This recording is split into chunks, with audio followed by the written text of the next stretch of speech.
Bien, para los que van abriendo este video, el tema de hoy de nuestra charla Dharma son las tres verdades. Son la verdad de la vacuidad, la verdad de la provisionalidad y la verdad del camino medio. Un tema muy importante, muy esencial dentro del budismo. Eso es lo que vamos a ver hoy. Estamos, en este caso, quitando la enseñanza del libro Semillas del Loto, Lotus Seeds, The Essence of Nichiren Shu Buddhism. Cuando hablamos del Sutra del Loto, nada mejor que recurrir a los especialistas en el Sutra del Loto, que es la escuela Nichiren Shu. Ese es el libro que estamos utilizando como guía para esta parte de la enseñanza. Buenas tardes, buenas noches. Hui Chuan, Guillermo Tartaglia, Camilo Agüero, ¿cómo están? Bienvenidos. Bien, están siendo las 20 ya para comenzar.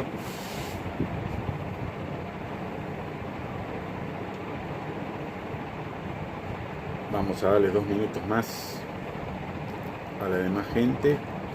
Welcome, Wohan, William Sao, welcome. Sorry, the talk is in Spanish. Sorry, but welcome.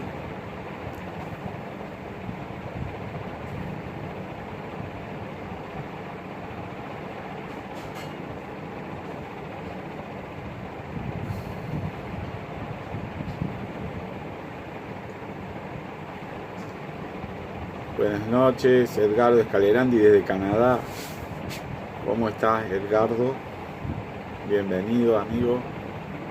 Mario Sala desde Venezuela. Buenas noches, ¿cómo está?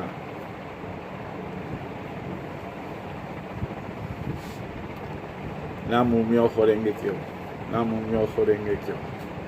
Justamente hoy es un tema relativo a Namu Myoho Renge Kyo, porque esta enseñanza tiene que ver con la visión de Nichiren, que es afín a la nuestra en relación al Sutra del Loto. El tema entonces es las tres verdades: la verdad de la vacuidad, la verdad de la provisionalidad y la verdad del camino medio. Bienvenida, Kiala.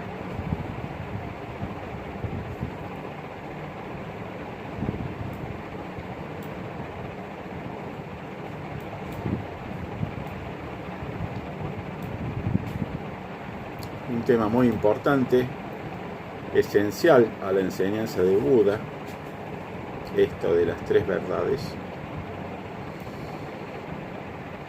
Así que si alguien está realmente interesado en la filosofía budista, en la perspectiva del budismo acerca de la realidad, de la vida, de la práctica, y se ha despertado a la necesidad de seguir el camino espiritual, que nos aleja del sufrimiento, entonces es muy oportuno que escuchen esta enseñanza. Siempre digo la importancia del camino espiritual, ¿no? Que lleguemos al final de nuestros días, y si miramos para atrás, que podamos decir, le di importancia al camino espiritual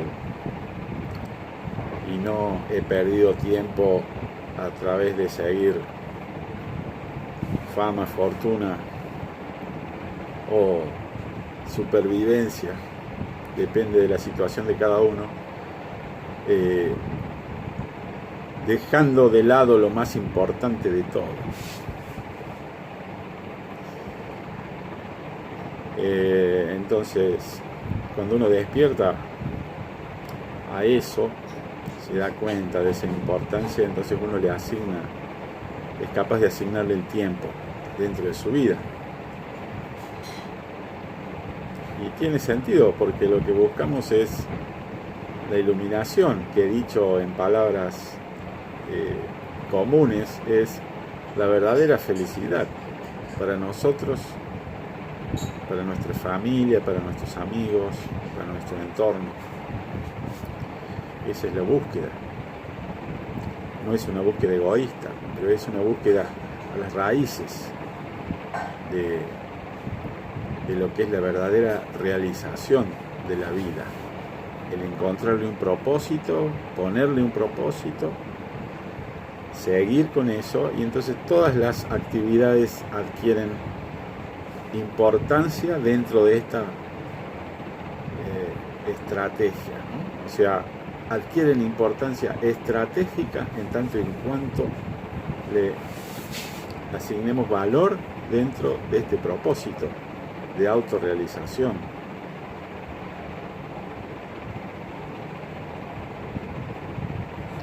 Porque todos buscamos de una u otra manera la felicidad, solo que no le llamamos así. Pero si miramos nuestras búsquedas, todo lo que hacemos, incluso no buscar nada, incluso no hacer nada, lo hacemos creyendo en ese momento que nos va a dar placer o felicidad. Todas las búsquedas tienen en el fondo la búsqueda de la felicidad, la búsqueda de un mejor trabajo, de ganar más dinero, de una mejor casa, de tener una familia, de tener una profesión, de tener éxito. Todo eso en el fondo lleva implícita la búsqueda de la felicidad. Si nosotros hacemos el camino correcto, a todas nuestras actividades las podemos imbuir de ese camino correcto. Y eso nos cambia la perspectiva de la vida. Y vamos a poder hacer todo lo que hacemos, pero con otra perspectiva, con otra visión, que nos aleja de los venenos de la codicia, la ira, la ignorancia, nos aleja del sufrimiento que nos causamos nosotros mismos y a los demás, ¿no? Bienvenido, Sensei Daniel Torres Beltrán, bienvenida Liliana Chacón de Venezuela, aquí en Paraguay, Sensei Torres Beltrán desde Chile, Osvaldo Fenching Tater desde Barcelona, paraguayo en Barcelona, Chiara Virgil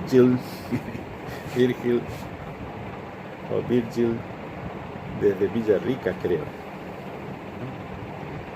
Bueno, cada uno desde distintos lugares, todos unidos en esta hora que va a durar esta charla sobre las tres verdades. Vamos a empezar.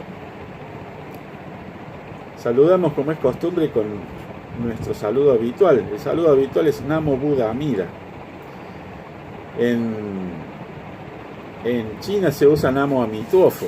Es un saludo. Y en Vietnam se dice Namo Ajida Fat o Ajida Fat solo o Amituofo solo en China. Es como si dijéramos Buddha Amida.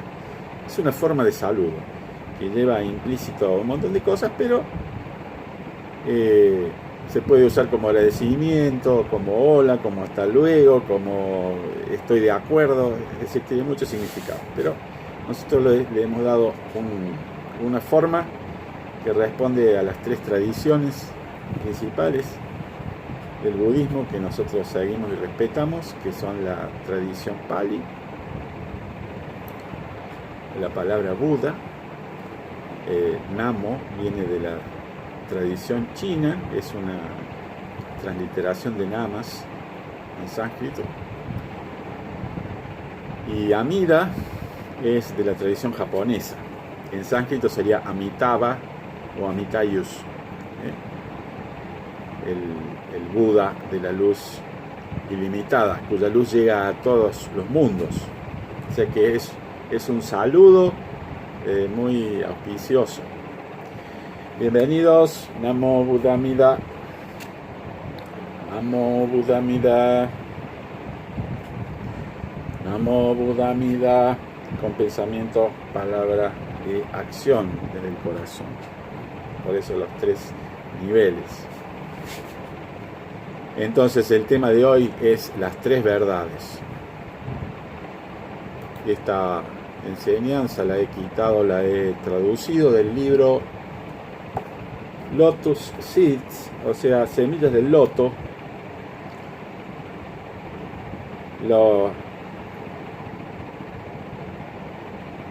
Lo esencial del budismo Nichiren, del venerable Riwei McCormick, un monje Nichiren-shu de Estados Unidos, que tiene varias obras muy interesantes, pero están en inglés, así que el que lee inglés puede tratar de conseguirlo en la librería de Nichiren-shu. Si no, los temas que nosotros estamos viendo, algunos los estoy traduciendo, quitándolos de aquí para poder compartirlos. Y bueno, ¿qué dice esto? Dice, las 3 verdades son la verdad de la vacuidad, la verdad de la provisionalidad o impermanencia y la verdad del camino medio. Este conocimiento forma parte de la tradición Tendai, que es la versión japonesa de la escuela Tiantai, del maestro Ji Yi,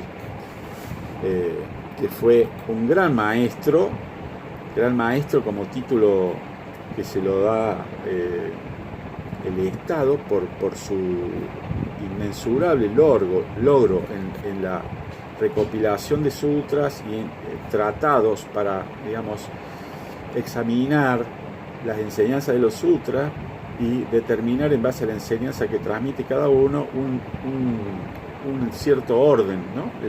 Orden cronológico y orden de importancia y orden de provisional y definitivo. O sea, muy interesante el trabajo del maestro Ji Yi, también llamado maestro Tiantai, que es el tercer patriarca de la escuela Tiantai, y en esa escuela se ha inspirado mucho el budismo Chan y otras escuelas de budismo, basado en los estudios, en los tratados de Ji Yi. En el caso de Japón, el maestro Dengyo, que es fundador de la escuela Tendai en Japón, trae esa enseñanza desde China a Japón y funda lo que es conocido como escuela Tendai en japonés.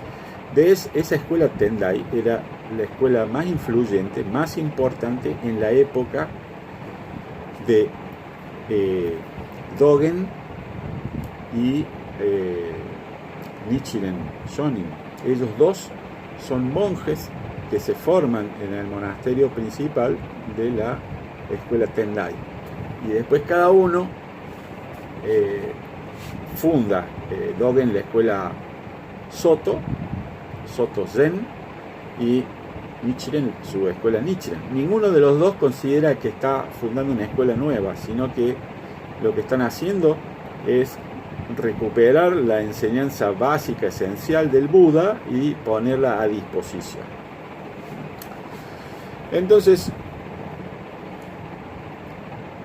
todas las verdades de la vacuidad, provisionalidad y verdad del camino medio apuntan a la manera correcta de comprender y aplicar las enseñanzas, respectivamente, de la vacuidad, de la originación dependiente y del camino medio, que son 3 formas diferentes de explicar la percepción central del budismo. De acuerdo a Nichiren, la recitación de Namu Myoho Renge Kyo es en sí misma una forma de reconocer y vivir de acuerdo con las 3 verdades. Entonces vamos a ver ahora cuál es cada una de esas verdades. Bienvenida Luisa Beatriz desde El Salvador también. La verdad de la vacuidad es la enseñanza de que todo lo que existe es vacío de una esencia permanente e independiente. Nosotros le solemos llamar a esto interser, es la forma, el nombre que le puso el maestro Thich Nhat Hanh, que hace hace referencia a la parte positiva. Somos intersiendo, y no a la parte negativa de que somos vacíos de una sustancia individual y separada. Entonces, la verdad de la vacuidad es que todo lo que existe es vacío, pero no es vacío de nada, sino que es vacío de una existencia inherente, permanente, independiente.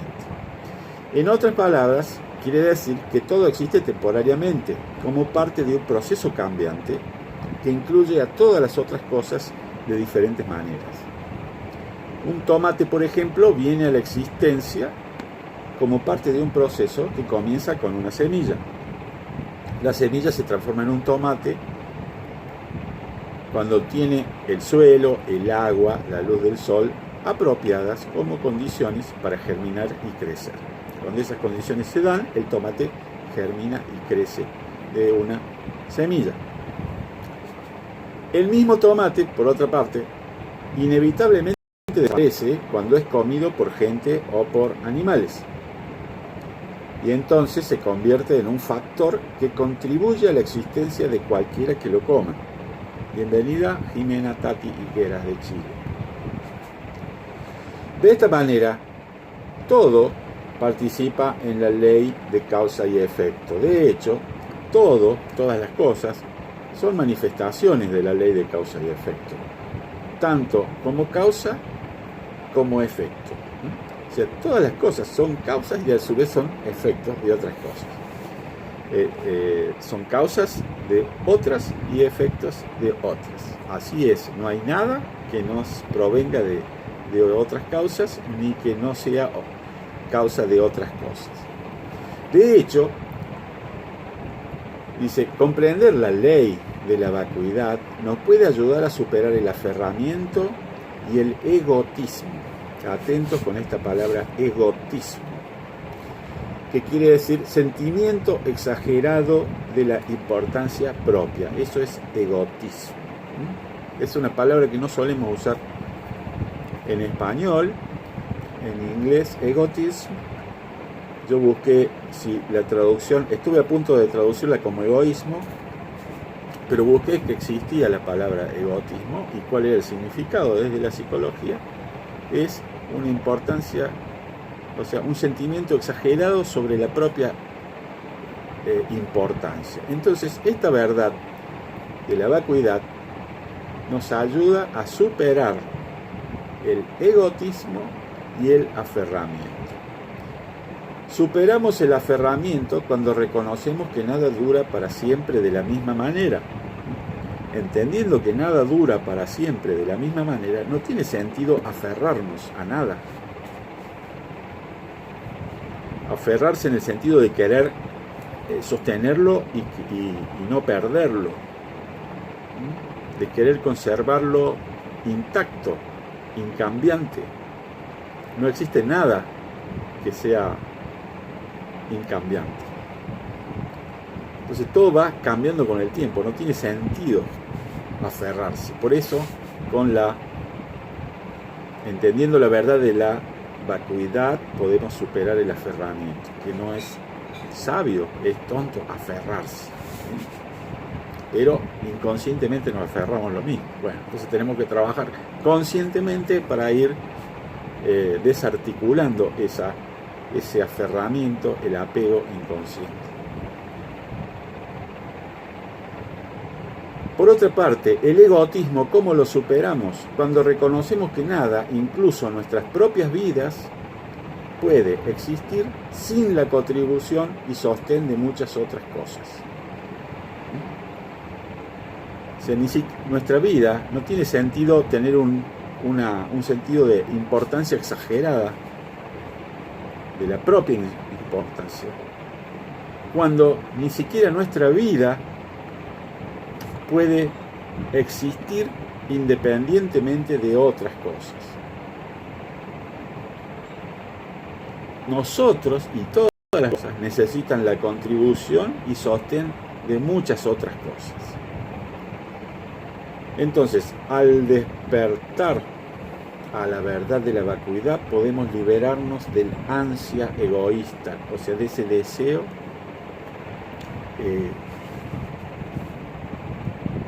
insaciable, egoísta, de aferrarnos y de nuestra propia importancia. Esa es la verdad de la vacuidad.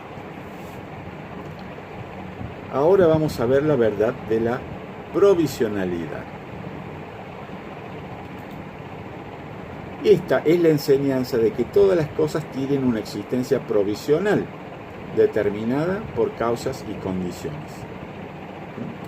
Las cosas son impermanentes. Luego, quiere decir que durante un cierto tiempo existen. Entonces, incluso aunque nada tiene una existencia independiente o incambiable, todo lo que experimentamos, incluso nosotros mismos, existe provisionalmente, como parte del proceso cambiante e interdependiente de la vida. Sostener un tomate maduro en nuestras manos, morderlo y disfrutar su sabor y textura es apreciar la existencia provisional del tomate. Comprender la ley de la provisionalidad puede ayudarnos a superar la indiferencia y la falta de cuidado por las cosas o las personas. Superamos la indiferencia cuando nos damos cuenta de la belleza de las cosas como son. Nos damos cuenta de la belleza de las cosas como son, aunque no existan en forma independiente, pero tienen esa existencia provisional. Las apreciamos en su belleza como son, superamos de esa manera la indiferencia. Y superamos la falta de cuidado hacia las otras cosas y otras personas cuando reconocemos que nuestra propia existencia influencia y es influenciada por el mundo alrededor de nosotros. Si comprendemos que nosotros somos influencia para el mundo y que a su vez las cosas que nos rodean influencian en nosotros, es de sabios tener cuidado hacia las cosas y las personas. Entonces, de esta manera, asumiendo eso, esa mutua influencia, podemos superar la falta de cuidado. Entonces, al despertar a la verdad de la provisionalidad, podemos reconocer lo mejor en nosotros y en todos los seres. Incluso más que eso, somos capaces de reconocer la verdad completa en todas las cosas, tanto buenas como malas. O sea, la verdad completa está en todas las cosas, tanto las cosas buenas como las malas. Y a partir de eso podemos trabajar activamente para obtener lo mejor de nuestra situación. Fíjense, no es que sea una mirada optimista frente a una mirada negativa o pesimista. Es una mirada realista. A través de reconocer la existencia, de que las cosas existen, aunque es provisionalmente, pero existen durante ese tiempo, y de la mutua influencia con todas las otras cosas, entonces podemos trabajar, podemos entender que todas las cosas tienen en sí, todas las cosas son completas en sí mismas, en tanto que están en interrelación con todas las demás. Entonces, aún en las peores situaciones, podemos trabajar activamente para reconocer lo que es mejor de cada situación y de esa manera aprovecharlos para nuestro propósito. A los que seguimos el camino espiritual, para ese propósito del camino espiritual, que no tiene por qué estar separado del camino material, llamémosle, de nuestros logros, nuestras inquietudes, nuestras vocaciones, nuestras necesidades, etc. El camino espiritual tiene que estar integrado a eso, porque el camino espiritual, en última instancia, es el que nos aleja de la ignorancia, de la codicia y de la ira. Eso, acuérdense. Y ahora viene la verdad del camino medio, la tercera verdad.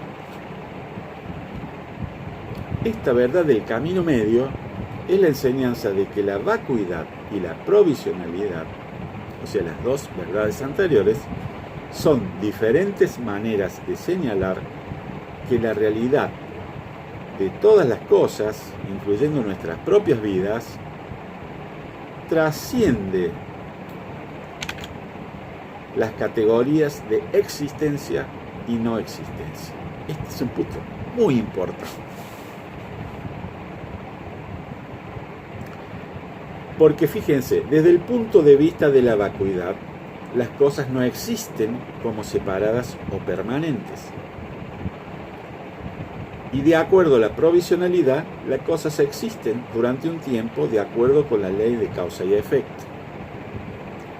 Entonces, el camino medio reconoce que ambos puntos de vista son verdaderos y tienen su lugar. Si volvemos al humilde tomate, la realidad del tomate es que, en verdad, es un efecto temporario que surge en dependencia de una semilla, la lluvia, la luz del sol, la nutrición del suelo, la tierra, que son sus causas, ¿no? Pero esa dependencia de sus causas significa que el tomate es vacío de una existencia independiente y permanente. Pero la comprensión de la verdad del camino medio nos ayuda a superar los puntos de vista parciales. Eso de que decir, ¿existe o no existe? El despertar al camino medio nos permite dejar ir el punto de vista parcial de la no existencia, que sería una forma de negar todo tipo de existencia a todas las cosas. Cuando uno dice nada existe, entonces nada tiene sentido. Y por otra parte nos permite dejar ir el punto de vista parcial de la existencia, que intenta encontrar algo incambiante e independiente para aferrarse a algo. Ambos puntos de vista son erróneos. La verdad del camino medio nos libera de las delusiones o ilusiones mundanas. La palabra delusión existe, pueden buscarla en inglés, delusion, creo que se pronuncia así. Delusión implica una percepción ilusoria de las cosas. Pero la verdad del camino medio nos libera de las delusiones mundanas, incluso mientras nos permite mantenernos completamente involucrados en el mundo como bodhisattvas. O sea, bodhisattvas somos aquellos que buscamos la iluminación a la vez que buscamos la iluminación de los demás. Entonces, para ayudar a los demás tenemos que estar en el mundo, no podemos apartarnos del mundo, porque apartarnos del mundo no podemos ayudar.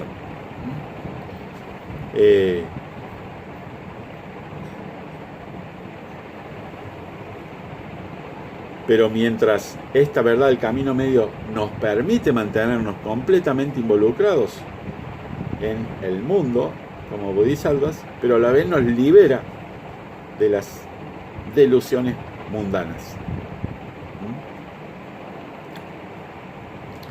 Finalmente, las tres verdades están unidas en una visión de la verdadera naturaleza de la realidad.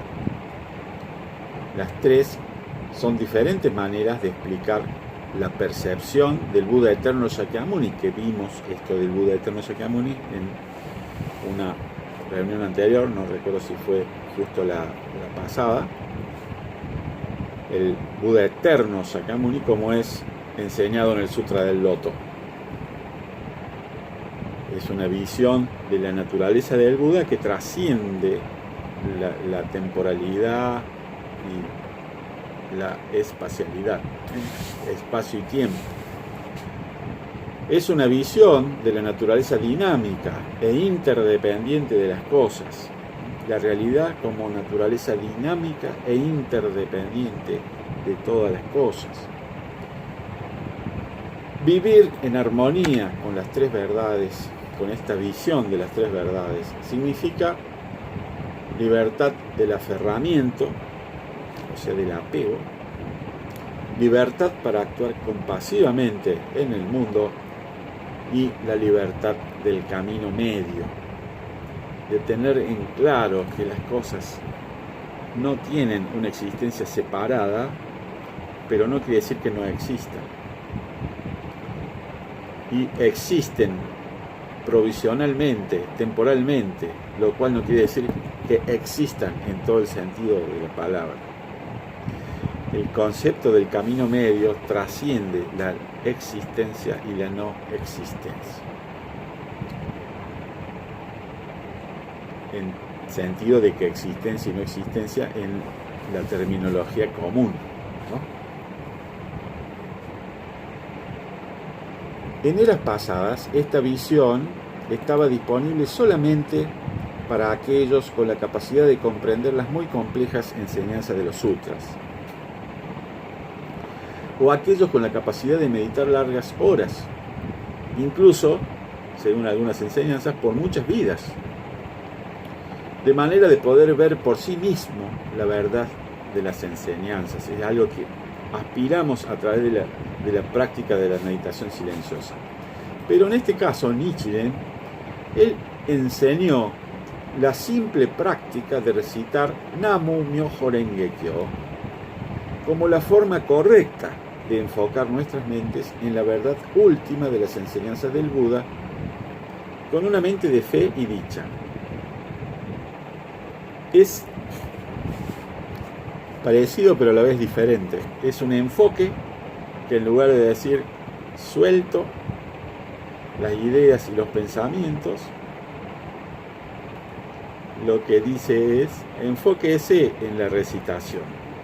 Y cuando uno se enfoca en la recitación, naturalmente suelta las ideas y los pensamientos.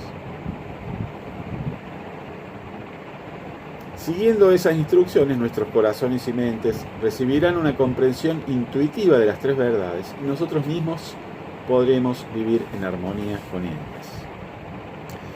O sea, esta última declaración es una forma de decir: no se preocupen si su mente no es capaz de entender, porque en realidad la mente intelectual no va a entender. Podemos recordar la enseñanza, pero eso no quiere decir que lo comprendamos experiencialmente. Entonces podemos entenderlo intuitivamente a través de la recitación. Por eso la recitación es uno de los abordajes que nosotros tomamos en nuestra práctica. Solo que, a diferencia de las visiones de las escuelas, nosotros decimos que somos no sectarios, somos zen no sectario. ¿Qué quiere decir no sectario? No es la connotación negativa que se le da en la cultura occidental y cristiana al sectarismo, ¿no? Como que el sectarismo es algo malo. No. En budismo el Buda estimuló que fuéramos capaces de pensar y tener nuestro propio criterio, por lo tanto, de alguna manera están justificadas, incluso a través de todos los abordajes que el Buda realizó durante 45 años de enseñanza, distintos abordajes. Sé que se justifica la existencia de sectas, o sea, sectas como subdivisiones de algo mayor, como ramas de un tronco mayor. Ahora, las sectas, las escuelas han tenido un papel muy importante en ciertas épocas de la humanidad, pero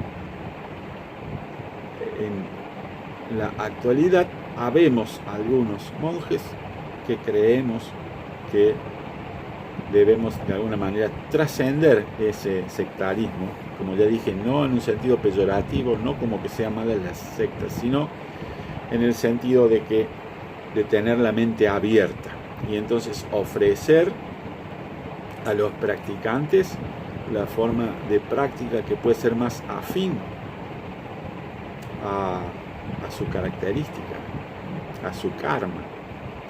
Hay gente que recita Namu Myoho Renge Kyo y se siente transportado, y hay otra gente que dice: no me siento cómodo recitando, yo necesito recitar en silencio. Y hay gente que se siente muy afín a recitar Namo Buddha Amida, porque la imagen del Buda que acude al llamado y que lo ayuda es muy importante en él. de última tener en cuenta que estos son aproximaciones parciales y relativas. En el fondo, la verdad absoluta es una sola, no es que hay muchas verdades, solo que se puede ver o explicar de distintas maneras porque no se puede explicar tal como es, ¿no? Entonces, nosotros a través de nuestras charlas lo que vamos introduciendo son los básicos del budismo y algunos básicos de, por ejemplo, estas prácticas o estos enfoques de las escuelas que nosotros tomamos como parte importante para ser comprendida y practicada, siempre dentro de un contexto zen. ¿Cuál es el contexto zen? Todas las enseñanzas son dedos que apuntan a la luna.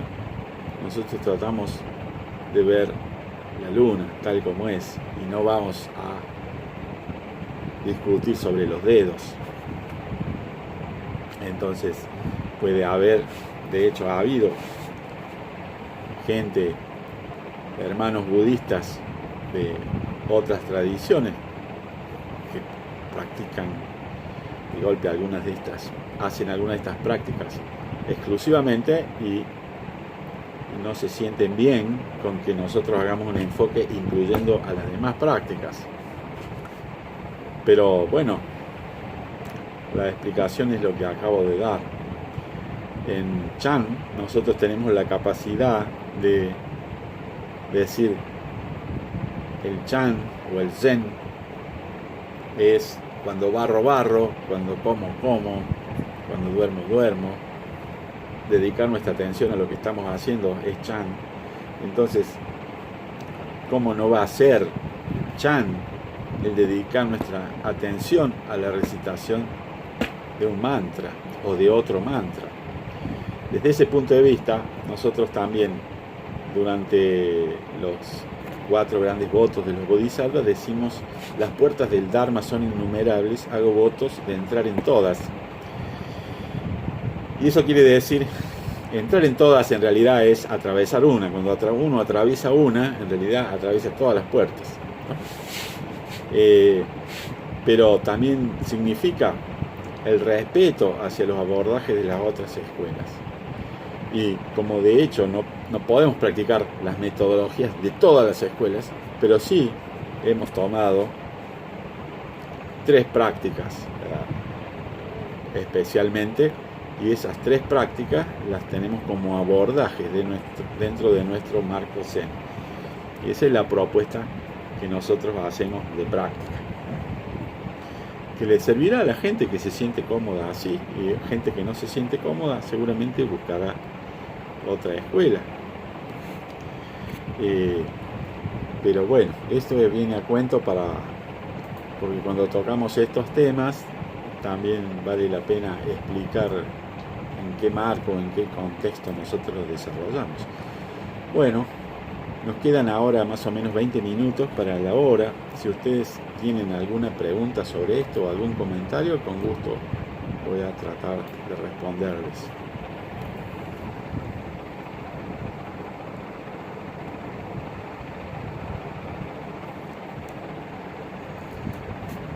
Liliana Chacón dice: la búsqueda de la espiritualidad nos aleja de los recovecos de la oscuridad en nuestros pensamientos.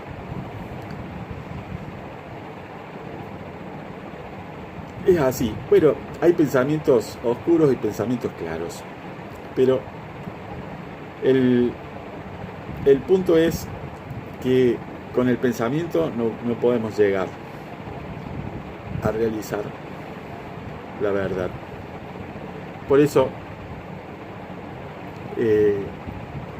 no vale ni la pena discutir ni debatir acerca de la verdad última.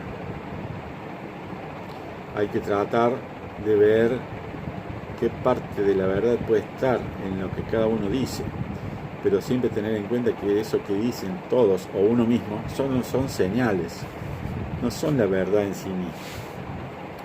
Entonces nosotros podemos apuntar a la verdad a través de la práctica de la meditación, y esa meditación Se puede hacer de diversas maneras, en forma silenciosa o recitando. Se puede recitar sutras, nosotros tenemos algunos sutras que recitamos y recitamos un par de mantras.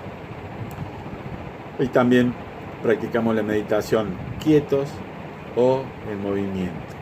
Podemos hacer la meditación caminando, podemos hacer la meditación absolutamente inmóviles, podemos hacer la meditación practicando artes marciales. Para aquellos que son cultores y afines a las artes marciales, una gran forma de meditar es la práctica de artes marciales. Cuando hacemos un kata, un punce, una forma de artes marciales, es una forma muy apropiada de estar en el aquí y ahora, concentrado en cada movimiento, entregando todo en cada movimiento. Es una verdadera meditación en movimiento.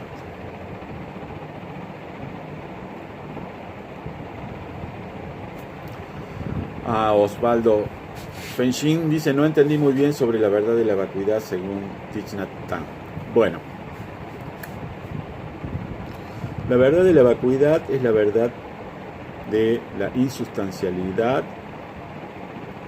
y la verdad también llamada de anatta o anatman, o la verdad de interser. Si uno lo mira, uno destaca el aspecto negativo, dice anatta o anatman, o sea, no hay alma individual, no hay un ser esencial separado de lo demás, sino que nuestro ser, explicado desde el lado positivo, es interser, es en relación a otros seres y a otras cosas. Entonces Thich Nhat Hanh, en lugar de decir anatta o decir no yo separado, dice interser. Él introdujo, o aparentemente por lo que yo he leído, él es el primero que utiliza eso, incluso le pone a su orden del interser. Es una forma de llamarle. No es que sea así. Como todas las cosas, no es que las cosas sean como se las llama. Como se las llama es solo la forma de llamarlas. Las cosas son como son. Liliana dice: ¿por qué muchos utilizan mentiras que le nombran blancas en lugar de decir la verdad? ¿Por qué hacen eso? Nunca le vi sentido. Mentiras blancas. Bueno, es que la verdad en sí no es un valor. La verdad en sí es lo que es. Pero, sin embargo, la compasión y la bondad sí son valores. Puede haber ocasiones en que la mentira blanca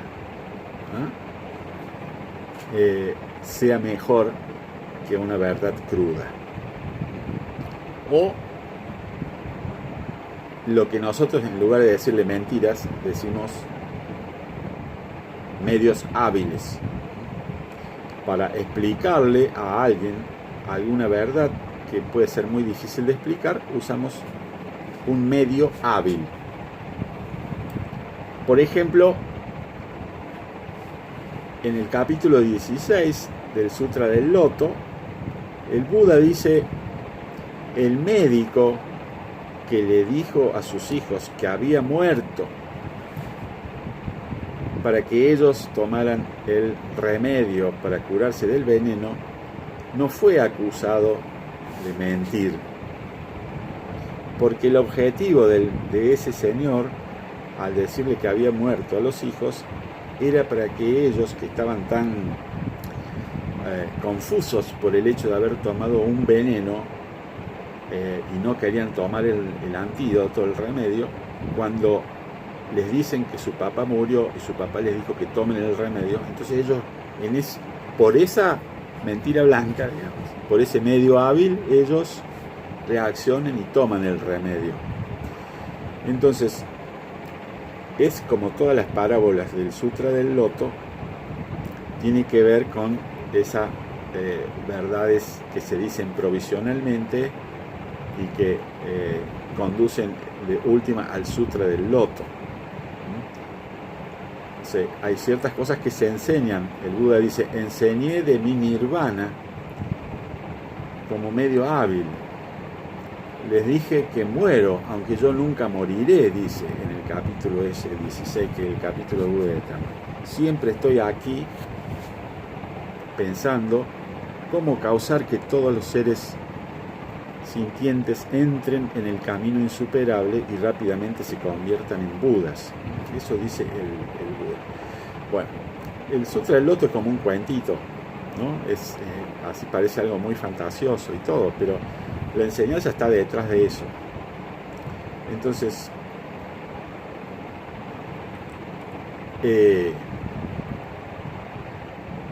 la verdad en sí puede hacerle mal a alguien. O sea, hay veces que nosotros, por decir, vamos a decirle la verdad para que sepa la verdad, en realidad le vamos a causar un sufrimiento a la persona.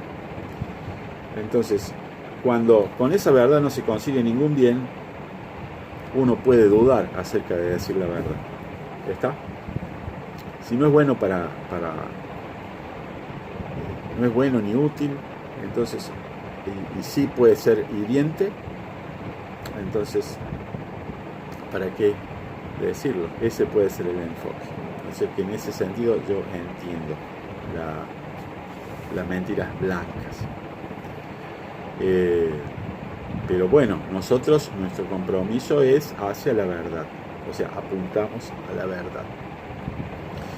Liliana dice: ¿es la verdad de la vacuidad la verdad última? No, la verdad última no se puede explicar.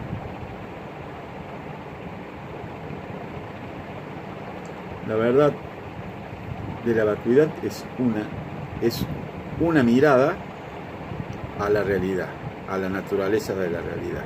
Es la mirada desde el hecho de que las cosas no tienen un ser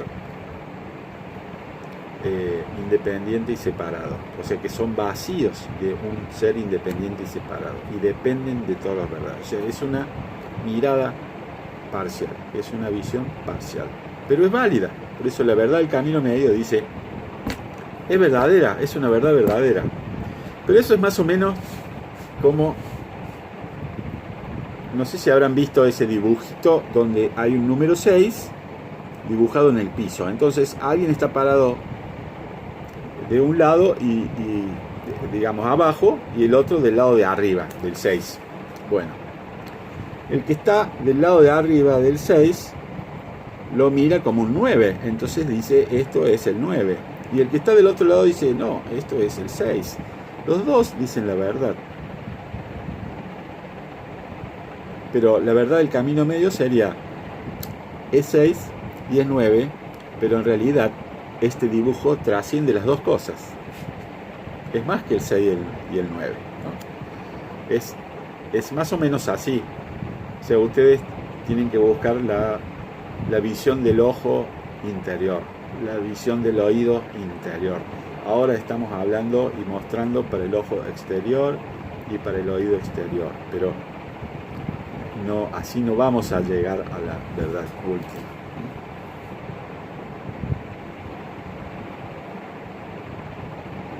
Sí, estos temas son apasionantes. Uno se mete y se mete y puede seguir metiéndose, pero a mí personalmente, como testimonio personal, a medida que uno va viendo las cosas así, uno va viendo cómo su percepción cambia, y entonces la vida empieza a tener otros significados. Uno empieza a encontrarle y a ponerle significados. En definitiva, uno puede ponerle el significado a la vida, ponerle el propósito de la liberación, el propósito. Y yo estoy participando en reuniones de diálogo interreligioso hace 3 años, que se hacen reuniones una vez por mes, reuniones virtuales, usando Zoom con miembros de diferentes religiones, líderes, pastores, sheiks, sacerdotes, guías, maestros. Hay de diferentes corrientes de pensamiento religioso. Bueno, para nosotros dentro de budismo podemos participar en el diálogo interreligioso, aunque no seamos, digamos, una religión en el mismo sentido que la mayoría de las religiones. Somos una de las tres religiones junto con el taoísmo y el jainismo. Son religiones sin un creador, ¿no? Con un concepto distinto. En nuestro caso, el concepto de la ley de causalidad, ¿no? De que todo depende de otras cosas. Entonces, pero nuestra apertura a través de esta comprensión hace que nosotros podamos hablar tranquilamente con cualquiera. Y también que podamos salirnos de cualquier diálogo que sea invasivo, digamos. Uno puede estar abierto a dialogar. Mira, sobre tal cosa nosotros pensamos esto. ¿Qué piensan ustedes? Eso es una cosa muy interesante hacer. Distinto es, yo pienso esto, y que el otro me diga, no, pero ustedes están equivocados y lo que tienen que creer es esto, porque aquí en mi libro sagrado dice tal cosa, y usted, cuando empieza de esa manera, ya no hay un diálogo interreligioso. Ahí hay un intento de colonialismo intelectual o religioso, ¿no? Hay un proselitismo, hay un intento de convencer. Que por supuesto las personas que hacen eso van a encontrar todas las justificaciones que quieran, como nosotros podríamos encontrarlas también, para justificar que nosotros hiciéramos eso, pero no es la costumbre del budismo.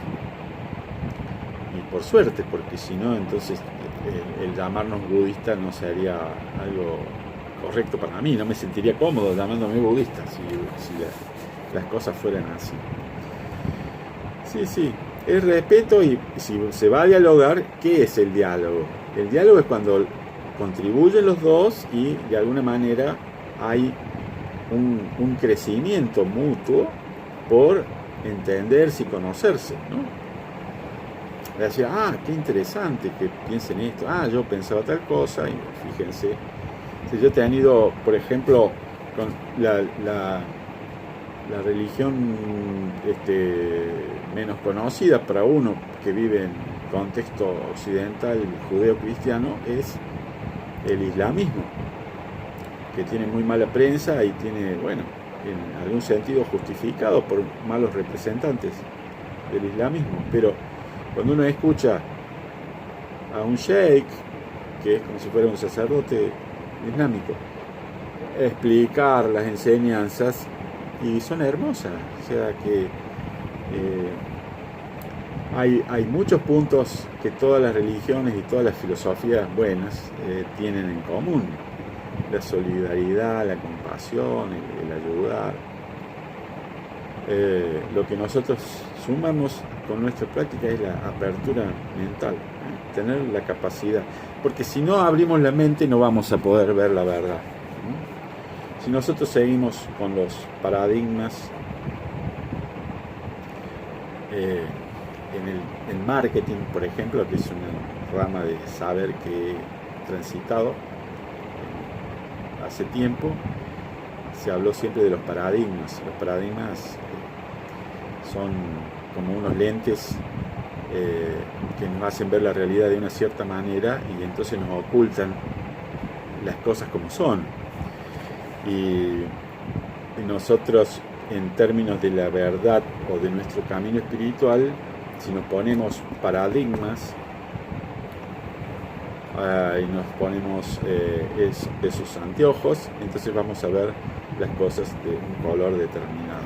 Entonces la idea es romper los paradigmas. Por eso es no tratar ni siquiera de pensar, sino de tratar de ver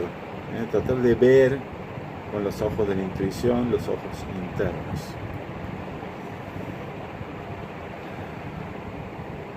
Ah, qué bien, Luisa participó en una reunión. Ajá, ajá. El representante del Irán era un egipcio y fue muy apasionado en su intervención. Sí, sí. Bueno, nosotros no han sido reuniones presenciales, son reuniones todas virtuales. Y cada tanto aparece alguien, sí, que es quizás demasiado vehemente y en sus posiciones, pero normalmente la gente así no perdura, porque no se puede hablar de paz, construir la paz interreligiosa cuando alguien se cree que tiene toda la verdad, pero no solamente se lo cree, sino que lo dice y trata de convencer a los demás y respetar las perspectivas de los demás. Esa gente no dura, pero bueno, está en su proceso de maduración. Pero bueno, no vamos a hablar de eso. Lo importante entonces hoy es que nos queden estas tres verdades, y sobre todo la verdad del camino medio, que es la posición que concilia los puntos extremos de la existencia y la no existencia.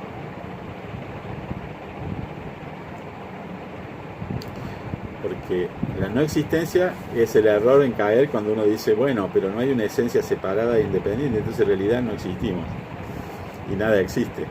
Si todo es consecuencia de otras cosas, nada existe. Pueden llegar a esa conclusión. Y por otro lado, lo de la existencia es el otro extremo, es decir, sí, somos seres y con almas separadas, independientes, y por lo tanto, al ser independientes y ser separados, somos distintos, y como distintos tenemos que defender nuestro lugar para no ser eliminados por los otros, por ejemplo. Podría ser una postura. Entonces, nuestra visión del camino medio elimina esa visión egotista de la existencia, y elimina la visión de no me importa nada, y no solo no me importa, sino que no lo cuido, me tiene sin cuidado todas las otras personas y todas las cosas. Entonces, si todo es ilusorio y nada existe, destruyo el medio ambiente, exploto a las personas, tal. La historia pasa por pasarla bien yo. Entonces, esos puntos extremos son puntos que ya el Buda en su momento se dio cuenta que eran erróneos y que había que despegarse, dejarlos ir. Y bueno, y eso le da una cualidad única al budismo, que es esta visión del camino medio. Y bueno, queda lugar para una pregunta si quieren hacer, y le respondo rápido.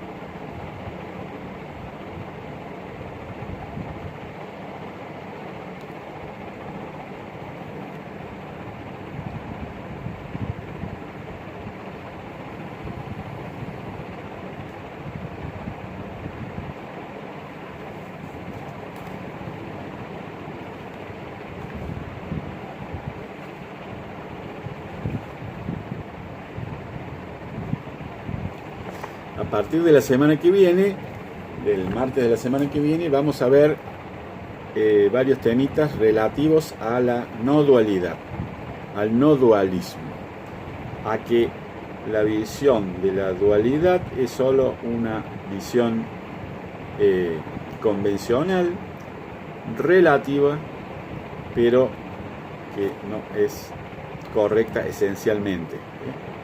Ese es el no dualismo.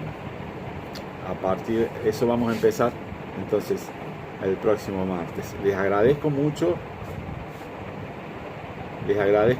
que hayan participado y me alegro de que les guste el tema. Y bueno, como siempre, las preguntas, si quieren pasarme, si se les ocurre algo después, me lo pasan y buscaremos responderlo el jueves. Muchas gracias. Namo Buddha Mida. Namo Buddha Mida. Namo Buddha Mida. Abreviando, Buddha Mida para todos. Que estén bien. Buenas noches.